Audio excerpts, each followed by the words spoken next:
Mega digital news, న్యాయం కోసం ప్రతి అక్షరం, న్యాయం కోసం ప్రతి అడుగు.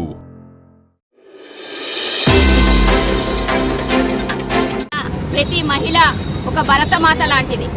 కానీ ఈరోజు ఆ భరతమాతకు అన్యాయం జరుగుతూ ఉన్నది. మహిళల యొక్క హక్కులు, గౌరవం, భద్రత ప్రశ్నార్థకంగా మారుతుంది అనిపిస్తుంది. 3 సార్లు గద్దెక్కినటువంటి మోడీ ప్రభుత్వం ఇప్పటి మట్టు కూడా మహిళలకు చేసింది, ఒరగబెట్టింది ఏమీ లేదు. మనువాద సిద్ధాంతాన్ని మొత్తం నరనరాల వ్యాపింపజేసుకున్నటువంటి బీజేపీ ప్రభుత్వం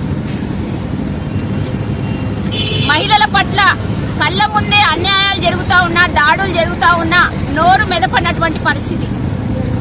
మరి చట్టసభలో 33% రిజర్వేషన్ అమలు చేస్తామని ఎన్నికల ముందు చెప్పి మరి అది అమల్లోకి ఎందుకు తీసుకురాలేదు? ఇంకా